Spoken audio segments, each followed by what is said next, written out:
Welcome back to K-Swiss Radio and another episode of the CEOs Wear Sneakers podcast, hosted by myself, Barney Waters, president of K-Swiss, and recorded here in our global headquarters in lovely downtown Los Angeles. You know the deal now. We interview young CEOs, entrepreneurs, hustlers, and people we think are the new aspirational figures of youth culture, and people that inspire us and that we think can inspire you. And so we dig into those brains and try and bring out the lessons and tips to inspire you and help you in your journey building your own brand or your own business. And I'm delighted to be joined on this episode by Jesse Lee, best known as the founder of the DFM marketing and creative agency in LA. Jesse, welcome to the show. Thanks for having me. Great to have you here. Now, we known each other from the years in the past. We were just talking about that. I think when I met you, you were at Herb Magazine. Yep. Shout out to Raymond Roker. Raymond's still a good friend. You still see Raymond? I saw Raymond not long ago, actually. Yeah, we have two similar age children group. His are a few years older, but yeah. So Raymond's he's one of the good ones. Yeah, one of the good people, and it's fascinating to see how far you've come from back then when we knew each other. And I haven't seen you in a long time. And doing some research for this episode, I sort of realized, man, you've done some great stuff. So I'm excited to dig into that today and to let people know what you're up to. There was a recent article about you actually in Bloomberg News, and they called you LA's new hype king. And I see you eye rolling. And LA Canvas called you the magician. So just for contrast, my wife this morning called me an idiot. So you can roll your eyes, but I hear that at home too sometimes. So yeah. So are they right? What's your take on? Are you LA's new hype king? No, I would not call myself that. I'm sure the article and the editor, meant well, but it's not right from one person's perspective. I think what I do okay is know where to look and how to connect dots. So it's not even about my opinion or what I think is great. I pay attention to a lot of things happening, right? From a macro level to whatever's in LA to music, fashion, design, art, tech, food, art, things that I'm genuinely interested in. Yeah. So it's just all about knowing where to look. Yeah. And then tell me a little bit of your backstory. Like, where did you grow up? Not in LA, right? Yeah, I spent most of my school years in outside of Chicago. And then went to school just south of Chicago, University of Illinois. And that's where I sort of had my first entrepreneurial path back when websites were kind of a new thing, and having a blog, throwing parties, club nights, DJing. You did that in Illinois? Yeah. So did that from 18 to 22 through college, and made my side cash doing that, right? So instead of working hourly jobs at a library or Subway like a lot of my friends did in college, I was able to throw club nights, do somewhat fun things, and generate some side income. So that's what got you started. So. Yeah. And then is that taste of sort of nightlife, or is that what led you to say, hey, I got to go to the mecca of this and move to LA? Well, yeah. So initially I thought New York or LA. I was much more passionate about music then from DJing, and I chose LA because the weather. So, not a bad choice. Exactly. So New York was still the epicenter, I would say, at the time, music industry. This is 15 years ago. So yeah, 15 years ago or 13 years ago. But I chose the weather, came out this way, didn't know anybody, moved here with a college roommate actually who had nothing to do with this sort of industry. But so I moved here in 2004. With a backpack and a dream kind of thing. Pretty much. Yeah. And some cheap furniture. Yeah. And what was the reality of that? I mean, I know a lot of people do make that move, or a lot of people would like to and don't, but you literally came knowing no one and said, hey, I'm going to go to LA and try and make it. Yeah, I think part of it was being delusional. The other half was being frustrated in Chicago. The thing is, Chicago's a big market, right? It's still technically the third largest city in the US, and I was just there earlier this week. But yeah, I just wanted to go somewhere where there were more opportunities, and didn't know exactly what that was going to entail. But took a chance, moved out here, and I still remember going to the Santa Monica library because this is before smartphones, so or Wi-Fi being readily accessible. So I went to the library to apply for all types of jobs and internships, which I got turned down pretty much 99% of the time. What did you finally land? So actually, the person that responded, somebody you might know too, Matt Cullen. Yeah, Matt. At the time, Matt was at a marketing director at a magazine and I guess an early EDM label. Was it Accelerator? No, he was at BPM and Moonshine. Yeah, BPM. Got it. Yeah. Levy Brothers and David Ireland. You probably know them too. David. Yeah. So Matt's the one who responded, and I became his intern in 2004, and that's where it kind of started. Intern to mailroom to assistant gigs, bouncing around and for a then couple Matt's years. now manages Steve Aoki's career. Exactly. So Matt's Steve's first and longtime manager. I still talk to both of them quite often. Wow, and then obviously Steve's career was huge, and presumably Matt drove some of that and grew with it. And so those are connections that you made early on that would you say that those connections is what sort of put you on the path to your career? So I think, and this still is something I do almost every day, which is I do a lot of cold emailing, and back then too. So I cold emailed Raymond Roker. Yeah.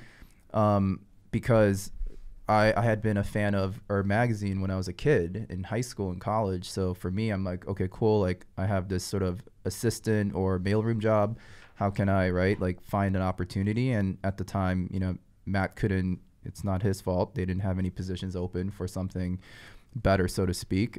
So I was doing a lot of side projects for other people too. And I think I saw like a job posting or something, and I emailed Raymond directly because, at the time people have mastheads in their contact info or email. So he and I exchanged a lot of late night emails, which I also appreciated, that he wrote back, and I interviewed with them, even though I was on paper not qualified for the job at all.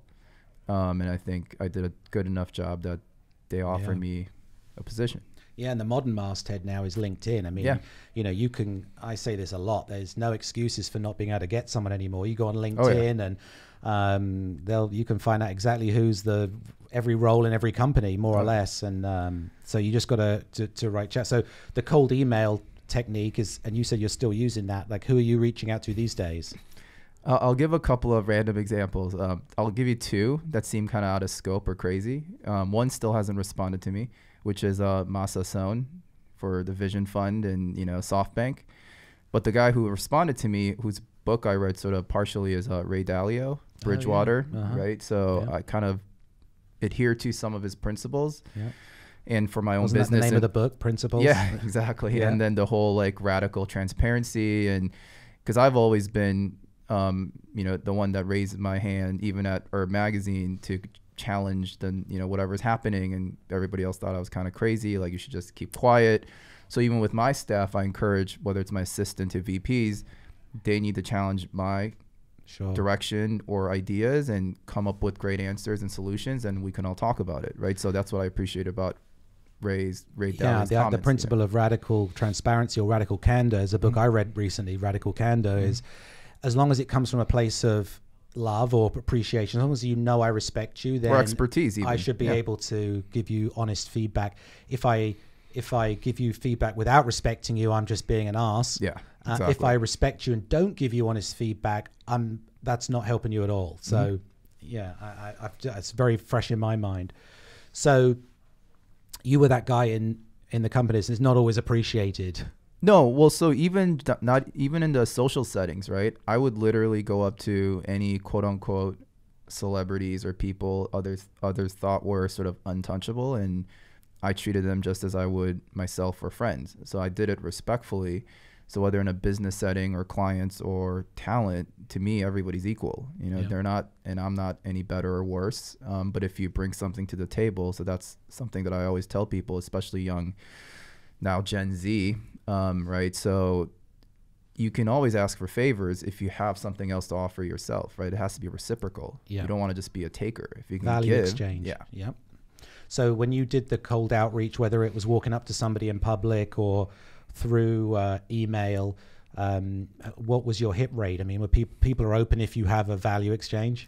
Yeah, I think so. So I always try to say, if I can live with like a 50-50 whatever hit rate on anything in life, whether it's from margins on a business to pitches to who we talk to, all that stuff. That's great. And quite honestly, you don't always hit that. Sometimes the ratio is much lower. But the other thing too is like field goal percentages aren't as important as the actual points, right? So just to use like a basketball analogy, and I used to talk about this with my friends, is no one remembers, you know, how many shots you missed.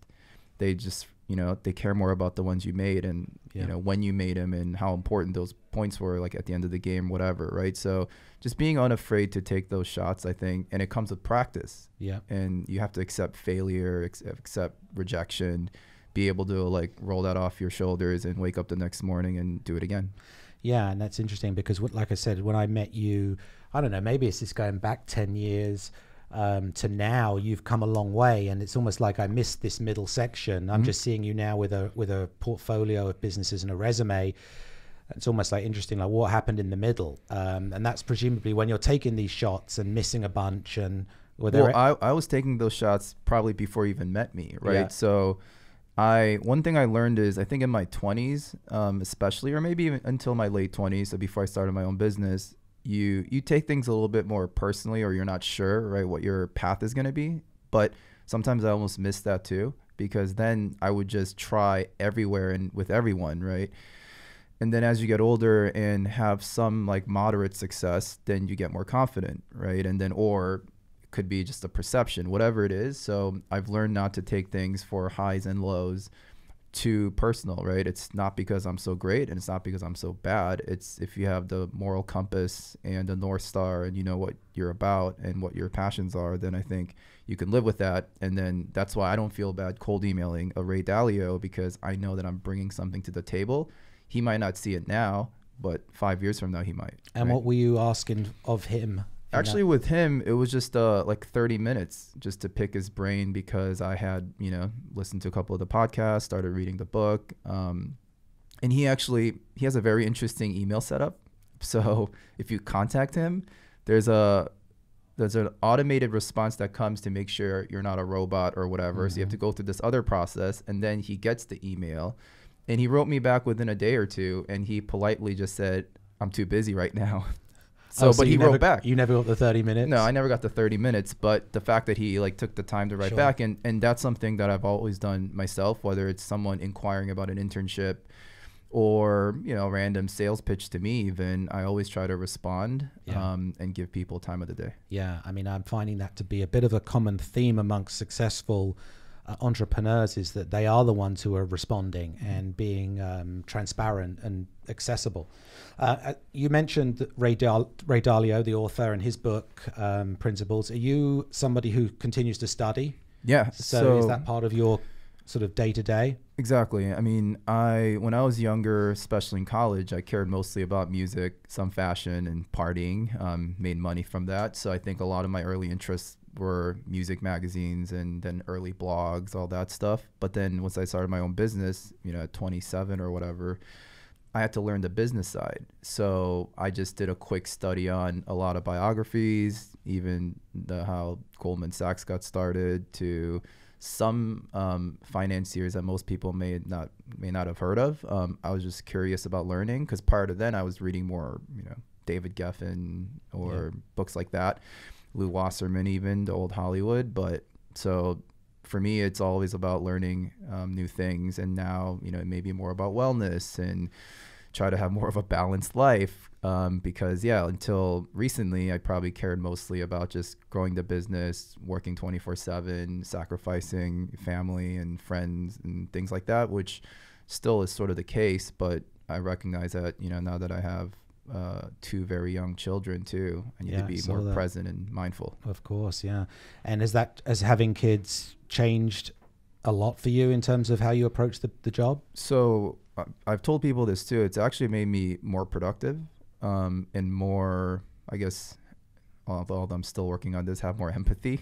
But I mean, now, right, I have to go to bed earlier and wake up early automatically. So it sort of eliminates unnecessary social hangouts. Or even when I go to New York, people think I'm crazy because I always do a 36-hour trip, which is I do the red eye, then take meetings all day, and then you get a full second day, and then take a 7 p.m. flight, and I still get home by like 10 or 11 p.m. Yeah. So technically I only spend one night in New York, or at least in my mind, or doing day trips to San Francisco, right? You can catch a 7, 8 a.m. flight, do 4 or 5 meetings, come back at 5 or 6. So I think it's just being very mindful of the time that you have and being, just maximizing those hours. Yeah, I found a struggle myself. It's hard to do both really well. Like, the work aspect and being a great dad, it takes a lot of work to be good at either separately, let alone together. So you got to really focus on it.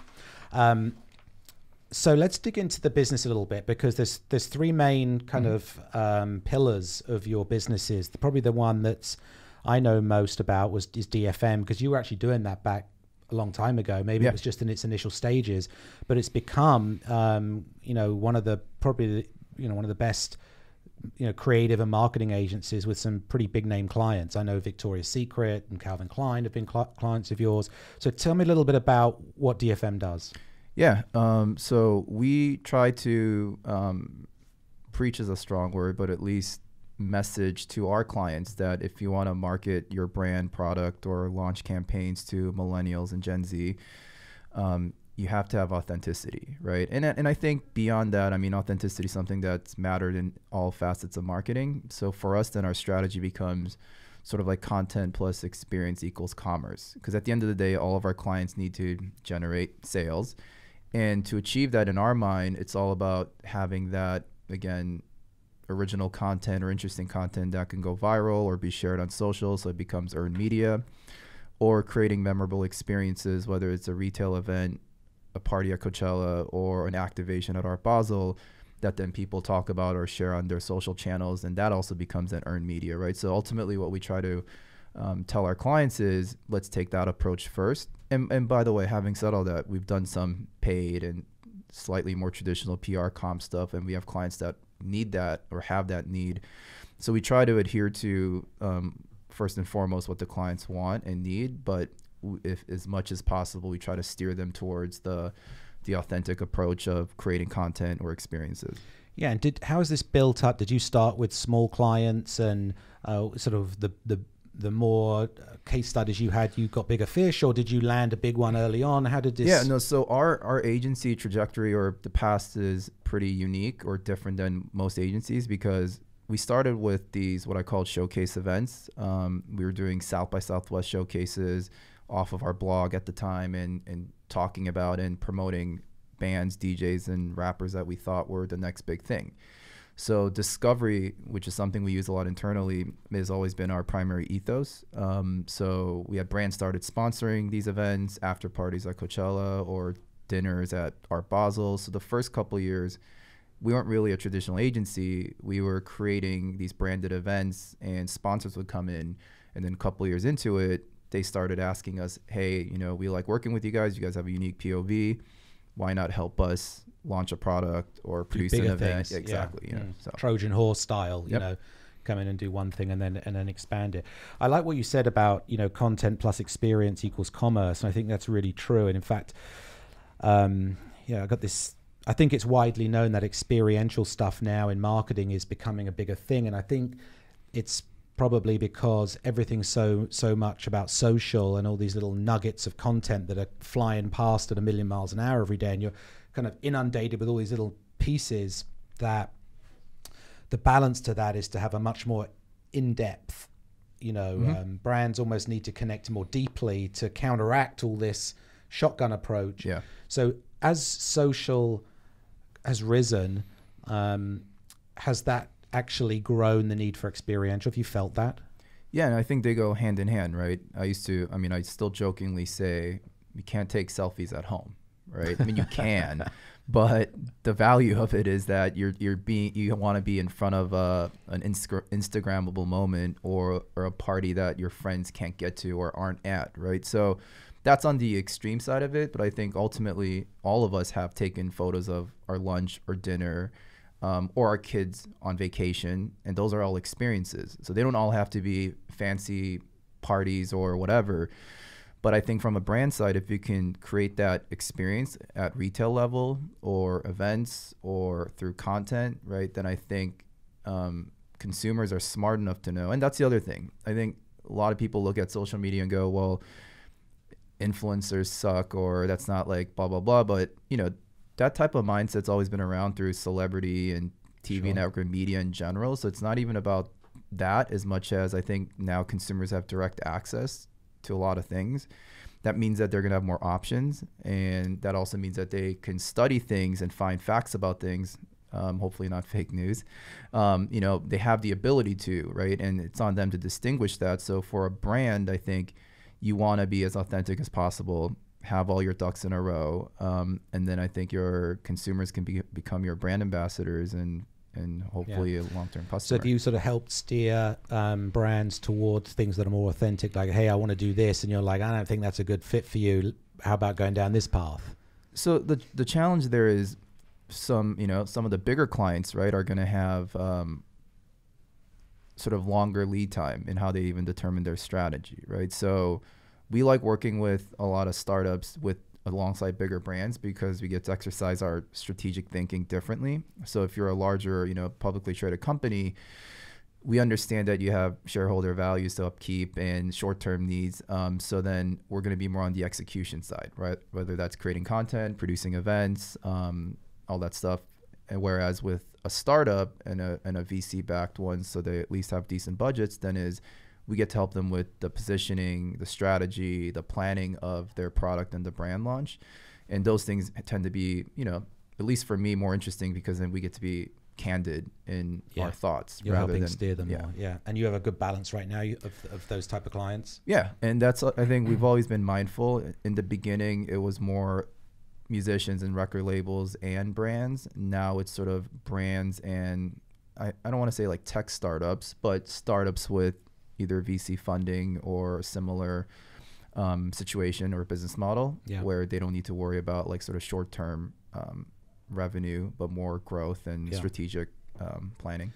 What's your I mean, obviously social media has been like the number one kind of buzz over the past few years in terms of marketing tactics, and then more recently the influence has been that word that everybody uses.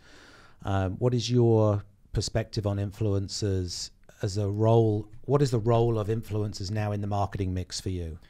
So I think, as we said a few minutes ago, like that strategy or mindset I think have always been around, right? Back in when I used to work at Herb, or when we connected at your previous role too, is they're called tastemakers, or right now on the business side they call them thought leaders, right?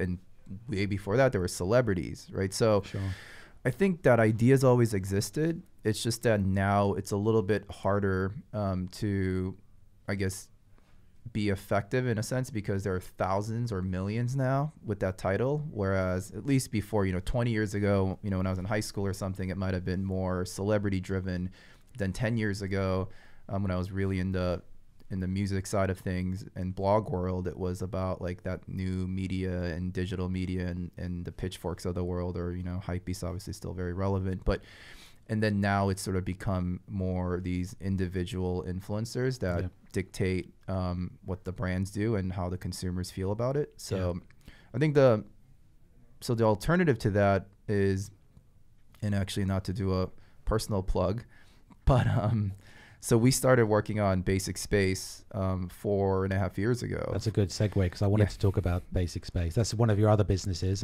So I'd say about 4 years ago, we had an interesting path to take, meaning we were early in on the influencer sort of type of thing. We worked with companies like Instagram and Snap very early, like within their first year of business, and we tested some stuff, and naturally we were tied to a lot of musicians, fashion bloggers, artists before they blew up because of our discovery ethos and all these events and opportunities that we were pulling, or connecting the dots between brands and talent. But ultimately we couldn't take, because people ask, well, why don't you start an influencer agency or work with them more because you're already kind of helping them. But, we didn't want to be on both sides of the equation. Like, we need to look after our clients, which were brands. You can't be negotiating on behalf of both sides. So what I wanted to do is create a platform. And at the time too, I saw early on that even these social media networks and platforms at some point are gonna, I don't want to say harmful, but be a distraction. And I was already getting a little bit, personally anyway, disinterested in some of them. So I wanted to create a platform where it's about true influencers, or what I call influential creatives, and monetize off their unique POVs and for themselves too, right? So it's not about likes or shares and how many followers you have, but if you have good taste, and some of them could be famous or quote unquote celebrities, or others may just be anonymous art director at another company, but happens to have great taste in furniture.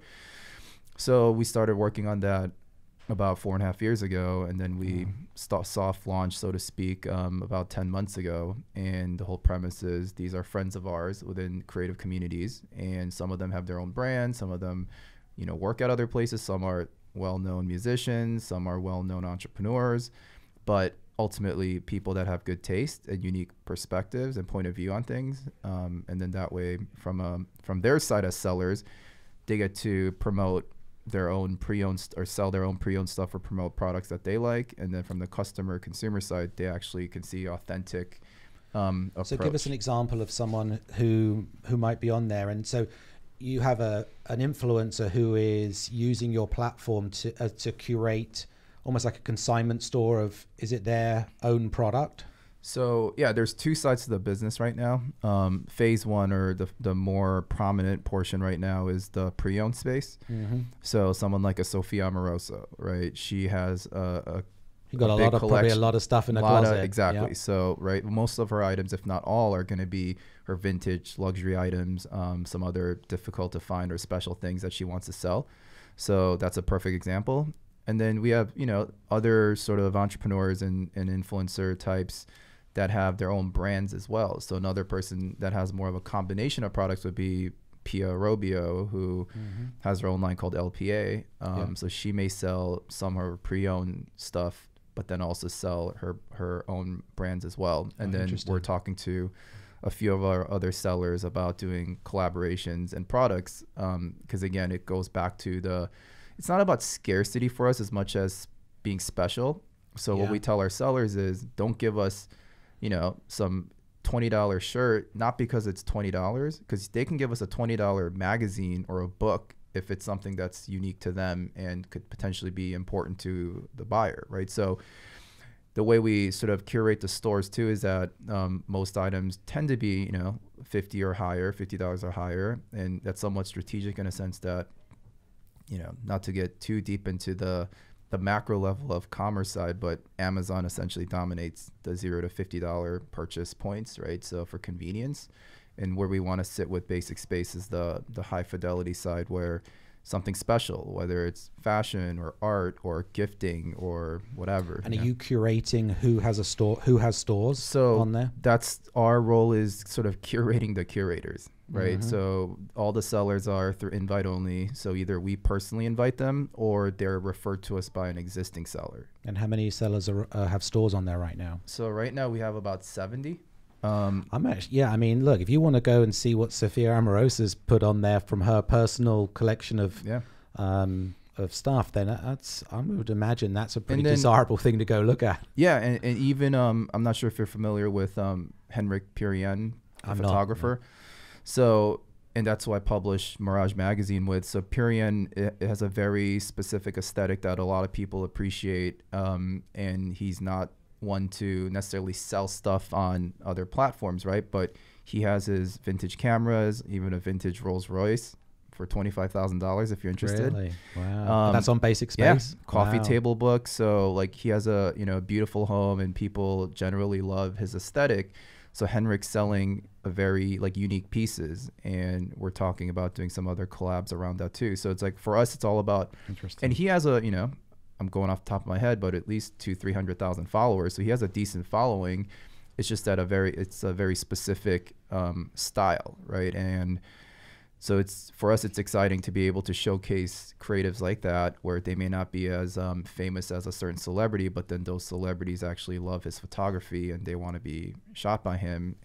But then he's very, you know, he has his own way of saying yes and no to clients and talent. Right. There's a lot of technology-based startups, obviously, and you have, you're coming from almost like a cultural space and market on the marketing side, but Basic Space, by the sound of it, is a technology based, based on technology. So are you a technologist, or how do you go about building a commerce platform like that? So that's the other thing, going back to, how I got started, right? I think too many people get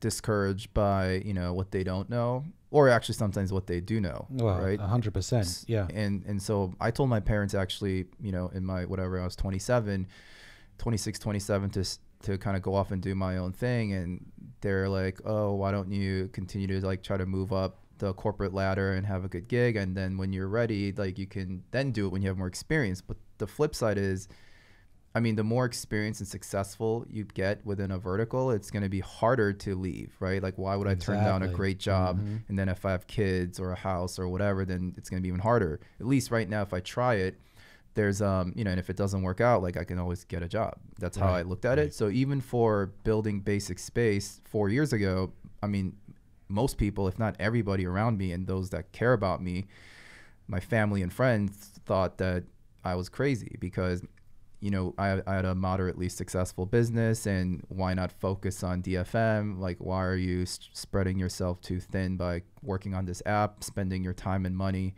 that you could be doing other things with? But I truly believe that the product and the idea that we had was something that was going to be important, and I believed in.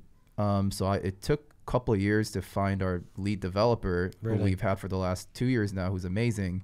I'm not going to say his name so people can't try to poach him. That's smart. But it took a long time. We worked with agencies. I hired full-time developers, SF in LA. Like, it took 2 years, and the 1.0 version we never released. And is this your money going in, or did you have investors? So the first couple of years, it was just my personal fund. And then we brought in investors. And then since then, we've taken on a few other angel investors and a couple of early stage VCs. So is any money being made yet? Or? Yeah, we generate sales and revenue, obviously, but we're not profitable. Yeah. So we've been live for 10 months. Our goal is to actually just get to 100 sellers. And we actually get hit up all the time through Instagram and emails of people wanting to become sellers.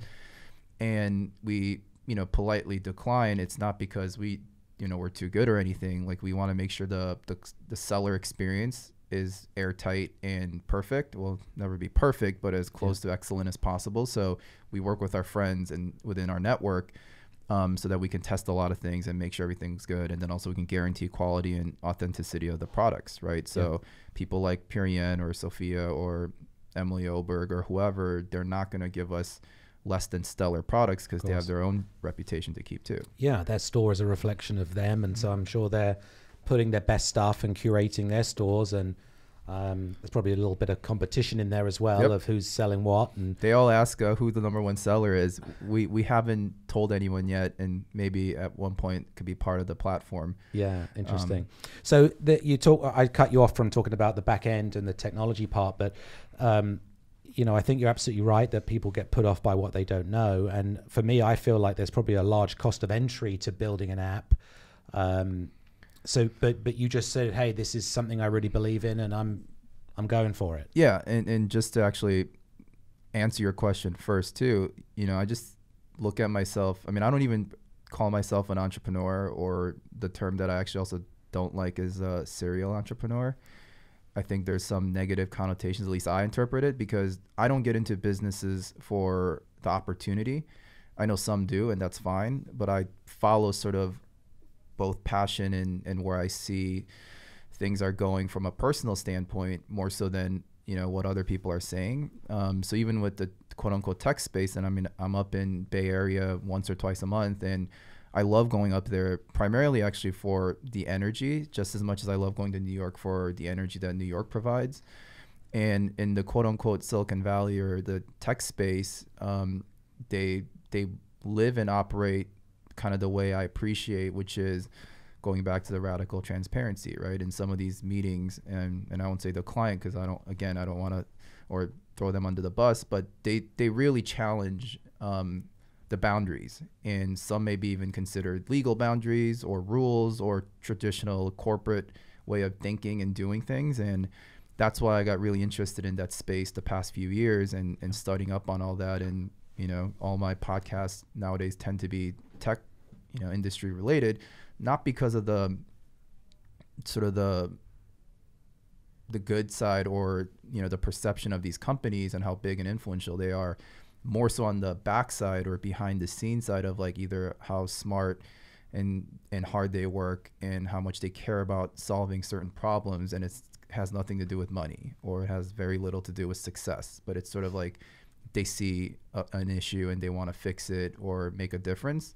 And I think a lot of that is happening in that world. And for Basic Space too, is really trying to solve, I mean, in our investor deck too, we finish it by saying it's a win-win-win commerce situation where customers win because they get the best discovery experience and authentic sort of user experience with the sellers. Sellers win because they can actually promote the things that they want rather than what they're getting paid for. And then even the brands that end up being on the platform through our sellers is that they get that authentic endorsement rather than a paid situation, right? So we felt like, you know, in the Venn diagram, so to speak, we created that win-win-win model. And that's something that I think we're both proud of and hopefully can be an impactful situation for everybody. Yeah, I mean, I love the premise of it, and I haven't checked it out yet, but I certainly will. You mentioned another time I've heard mentioned that the 3 C's when you look at your businesses. It was commerce, which is obviously Basic Space. Yep. What were the others? So creative, so say creative content and commerce. Yeah. Creative would be DFM. So the third leg of the stool here is the Westwood. content. Yep. So Westwood Westwood is our digital media platform that we launched about 1.5 years ago. And that too came from, sure, a business model, but more importantly, where we felt like a need was, you know, that we had, which is creating content that's not only original, but true to our ethos, right? So it's an ad-free site. We produce podcasts, videos, infographics, interviews, and everything we do is based on our editorial team's decision on what we think are relevant stories or people or subjects to our audience. Is it LA based or? No, it's I mean, I would say mostly North America, but we've, you know, featured musicians, artists, chefs, and for us it's all about kind of that entrepreneurial spirit, but with a bit more of a creative presentation. So where we're probably going to go more now going to 2019 is actually double down on video, short form, all that stuff, and then potentially looking into some long form documentaries as well. Ultimately, you know, we want to create to push or continue to push original content that everyone can appreciate and share. And the way we look to monetize is a bit unique or risky in a sense that, you know, on one hand, it's a marketing tool for what we do, and that way our clients come to us for content work on DFM side. And then the secondary model would be, you know, if we sort of hit it big with a couple of these discoveries on the filmmaker side or production, and the short form becomes long form, and then we end up creating a series or sell to a distributor. So we're looking at it. That's sort of like the 2 business models is, again, but one. right now it's just sort of there as not a money maker. It's see what bubbles we're up. doing, you know, to our earlier convo about content and experience. So we did our first IRL version of Westwood Westwood called Westwood Westwood Week in July in LA. So we produced 9 events over 7 days across the city. So Venice, Santa Monica, West Hollywood, Beverly Hills, Silver Lake, Hollywood, downtown, and worked with a lot of the people that we had featured on the site the past year. So it was all about, you know, some were more influencer invite only events, but we'll do panels, and we ended the whole week with a public event actually at the barracks where like 700 kids showed up to skate for free. So we paid for the barracks and the burgers and things like that. And then we captured content obviously throughout the week, made some limited edition merch that are difficult to find, like a John and Vinny's Pizza Slime sort of collab tee that our friends in New York are clamoring for. And we're taking that model to Miami for Art Basel and South by Southwest. I think obviously the sort of thing that weaves your brands together is this, is your taste or the curation that you're bringing from your POV. And now you're obviously having to do that through other people, because this is not just you now, you're a team of people. How many people are on the squad at this point? So on DFM side, there are about 25 of us. So we have an also smaller office or team in New York. So a handful of people there in New York as well. And then Westwood Westwood is essentially a couple of editors full time, and then we have a lot of contributors, and for that, and producers. And then Basic Space, there are 6 of us, so that's still a relatively small team. A couple of developers, marketing, and how much of the tone and voice of all these entities is coming through you, or are you now relying on? Do you sort of step back and let those editorial teams decide, or is your fingerprint of your taste across these things? So one thing that I'm still learning to do is properly delegating, right? And trusting people to make decisions. And I think when you let go too much, there could be issues too. So I think I'm always trying to gauge that balance. Sometimes people sort of need to be told, or at least get direction. So just letting them do whatever they want also isn't productive. It may not even be something helpful for them. So I'm always, in the first 5-6 years of my career, I was definitely more hands-on, but I don't know everything about music anymore like I did 5, 6, 7 years ago, and I have other things to sort of look to too. So I think about kind of like Basic Space, right? Like curating the curators. So hopefully I'm making smarter, better decisions about who to hire, how to put them in the best position to be successful and be a better manager than a doer. Because even now, that's sort of the hardest part, right? For sure. It's hard to let go, yeah. And what are you looking for in people that you hire? Is there certain traits that you like to? Yeah. So I think over the years, what I've realized is the single most important asset, in my opinion, from not just even a professional side, but personal, is sort of having that growth mindset.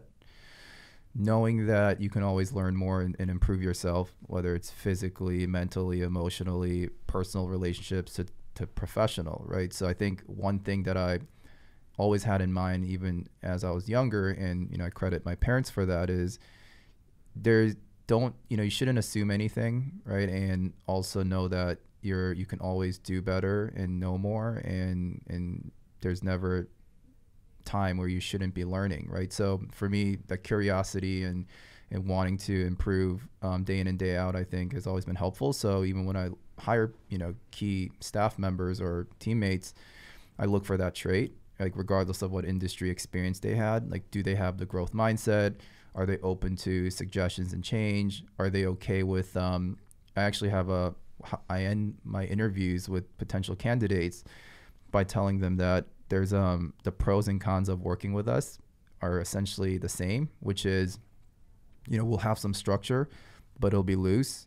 You're going to be doing something different every quarter, every 6 months, every year. Like, if you're not comfortable with that, like, then it may not be the right place, but some people thrive under that, right? Like, some people want the freedom and the uncertainty, and that becomes a galvanizing sort of force.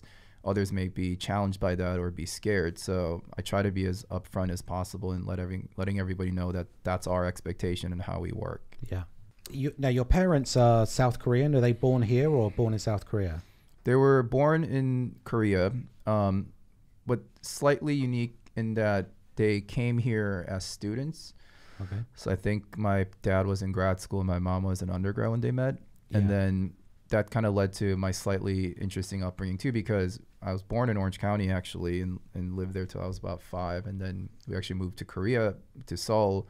So I spent all of my elementary school years in 7th grade in Korea, and then moved back to the States for 8th grade, in out suburbs of Chicago. So I've sort of had, usually people go from like one place to the other. I went from one place to the other place, back to the original place, but different location. Yeah. So it's sort of like a double, not culture shock, but a double sort of different experiences, which, I mean, I loved personally, but I don't know how that means for everybody. Yeah. The reason I ask about your parents is that I know that, South Korea, and especially the education system, is hyper competitive. Mm-hmm. And so I wondered if that is sort of rubbed off on you and has been any sort of a driving force behind your rise here. It's actually had an impact, but in a way that's different. So because I've gone to schools in both places, I actually, and I used to visit my mom's side of the family when I lived in Korea. So in the summertime, I'd come here and go to baseball card shows, and I was obsessed with sports. So I always wanted to actually come back And I saw early on, even in elementary school, of how competitive it was. And I was even in Korea, relatively good student, but I didn't want to put in those crazy hours that like 5th and 6th grade kids were studying. It's unbelievable, yeah. And I had other interests, music being one, sports being the other. So my parents, I think, recognized that too. And they wanted us to come back to the States for the more intense portion of schooling, middle school and high school, and of course to college. avoid that high pressure. Yeah, and I'm sure that was hours. part of the decision, not like the main decision, but certainly part of it. And I think I always wanted to come back. I have a younger sister. I think she was maybe a little bit younger to know the difference as much. But so for me, I used to always tell my parents that when I have kids, like, they're not going to go to college. And they're like, wait till you have kids. And well, I mean, I do now. And I still feel pretty strongly about that. And what I mean by that is, by the way, there's nothing wrong with getting higher education. Sure. And for most people, I think it's very beneficial depending on the career path you choose. But for someone that's entrepreneurial, I think there are other paths you can take.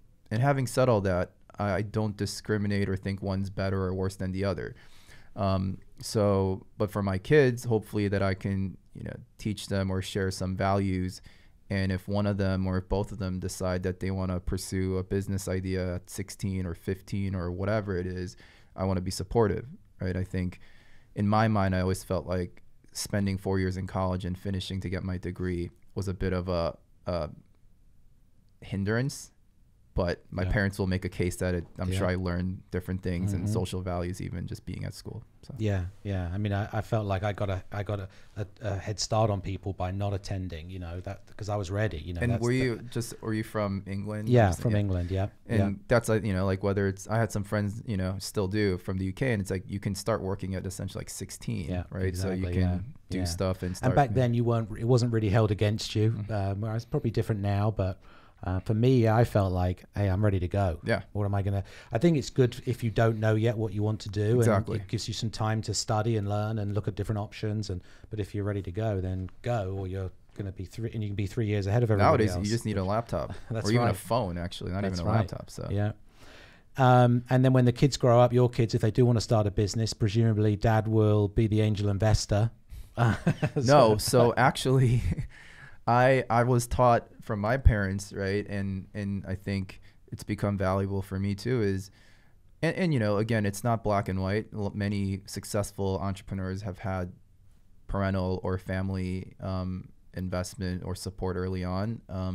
My parents decided and have told me early on that like, if you really want to pursue something, then you should do it without any of our help, financial or otherwise. They supported me in other ways, but they're like, if your idea is good enough, if your work's great, people will pay for it or whatever, right? So I think that's the balance that I want to have with my kids. Maybe not as black and white, but I'm going to tell my daughter and son similar values. Like, if you really believe in it, you think it's a great idea, and you're going to work 24/7 to make it come true, like, I need to see some traction, right? And this same thing happens in Silicon Valley and everything too. The idea is great, but if you need to execute and show some growth. Now, how does somebody get plugged into the universe here? Obviously, we've heard a lot about the things you're doing.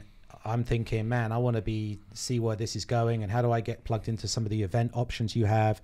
What's the best way for people listening here to experience some of this DFM magic? So one secret that I'll share with you is, so a lot of people, including clients, actually like half of our DFM clients come to us by emailing contact@thedfm.com, right? So we have the phone numbers in our general inbox that we make available on our site and social. But on the flip side, even if you're an intern candidate or job postings at a given time, we're going to have a few job openings, right? And I actually personally check all of those emails. Really? Some other people have access to it, but I'll spend a few times a week checking contact@thedfm.com inbox. So I'll make sure then the right person gets it, or sometimes I'll respond from that email so they don't know it's me, but I'll still respond. There's a pro tip here for people who are listening. I mean, that's, again, I don't want to be a hypocrite to, who 10 years ago, who I was, or 14 years ago when I first moved here, right? Like, I appreciate that hustle and the diligent sort of process that people may take. I don't mind at all again, I might be shooting myself in the foot, but like I think a follow-up is always important, because I do it all the time with my cold emails, because the other person just may be busy. He or she or they may not even be purposely ignoring you. If they're traveling somewhere, or if they have 30 things going on at that given time, like sometimes a nudge is okay. Yeah. So I would advise that too, if you really believe in, you know, what you're pitching or what you want to do with us. Well, it's been great. I think just it's been a great overview of what you've done, how you've done it. I think it leaves a lot of food for thought and follow up if people want to jump in and look at. I'm certainly going to be looking at Basic Space and Westwood. Actually, I'm familiar with Westwood Westwood and DFM, but check those out.